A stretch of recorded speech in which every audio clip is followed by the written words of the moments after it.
Bonjour, c'est Aurélien Noël. Retrouvez-moi sur Mona FM. Je vais vous parler du spectacle sur Jacques Brel, de Bruxelles aux Marquises. Bruxelles midi, Bruxelles midi. Arrivée du train Thalys numéro 7390, quai numéro 2. C'est votre premier emploi? Non, j'ai déjà travaillé dans un bureau. Un bureau de tabac à côté de chez moi. Sur l'impériale, le cœur dans les étoiles. Bruxelles, la ville de Brel. Quand le vent est au rire, quand le vent est au blé, quand le vent est au sud, écoutez-le chanter. Le plat pays qui est le mien. On connaît tous les chansons de Jacques Brel.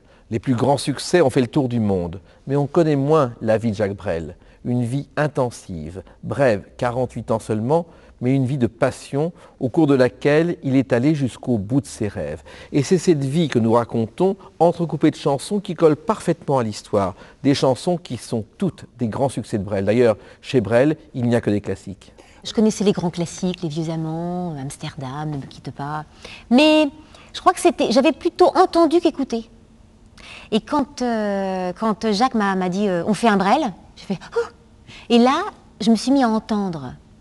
Et à entendre, à écouter ce qui se passait. Et là, j'ai mesuré toute l'ampleur du travail et de la démesure d'avoir dit oui. La Rose Noire à Bruxelles, cette semaine. Un grenier de 30 places, c'est juste à côté des frites de Gênes. Le cachet de Brel, l'équivalent de 1 € par soir, avec en prime un whisky ou une bière quand c'est complet. Quand on n'a que l'amour, pour unique raison, pour unique chanson et unique souffle. Brel est inimitable. On ne veut pas l'imiter, on l'évoque. Et Nathalie Lermite a une telle voix, une telle passion, une telle fougue qu'elle chante Brel parfaitement. Et je vais vous faire une confidence. Je vois le spectacle tous les jours, je l'écoute tous les jours. Eh bien, à chaque fois, je suis pris à la gorge dès que j'entends la voix de Nathalie. Je pense qu'on a 3 énergies très différentes. Chacun dans son univers. Et je crois que ce que disait Jacques est vrai, on est assez complémentaires. Moi peut-être c'est plus le côté force, Aurélien cette espèce de force aussi tranquille, et Jacques ce côté un peu... il a un côté Charles Trenet, un peu comme ça, un peu les grands yeux écarquillés, avec Toujours émerveillé. Toujours émerveillé. Voilà, c'est 3 énergies différentes qui se complètent. Et voilà, ces 3 éléments importants. Dans le port d'Amsterdam, il y a des marins qui boivent, et qui boivent, qui reboivent, et qui reboivent encore. Ils boivent à la santé des putains d'Amsterdam, d'amour, ou d'ailleurs enfin, ils boivent aux dames qui leur donnent leur joli corps, qui leur donnent leur vertu pour une pièce en or. Et quand ils ont trop bu, se plantent le nez au ciel, se mouchent dans les étoiles, et ils pissent quand je pleure sur les femmes infidèles. Ce que je vis, c'est d'un seul coup, c'est comme si je m'ouvrais en deux et advienne que pourra. C'est voilà, c'est vraiment ça. C'est j'ouvre en deux, si je meurs là tant pis, ben je meurs, mais je m'en fous parce qu'il faut que j'ouvre. Le tout c'est d'être le plus sincère possible, je crois que c'est ça. Chaque fois qu'on parle de Brel, tout le monde connaît ses chansons. Donc on espère qu'on va porter la bonne parole, c'est-à-dire la chanson française dans le monde entier. Chanson française qui a encore beaucoup d'importance dans d'autres pays et qu'on défend à notre manière. Il est allergique à la paperasserie. C'est pour ça qu'il a demandé à sa femme de devenir l'éditeur de ses chansons. Elle me dit, mais je connais rien à ce métier. Il lui a répondu, je te rassure, les autres non plus.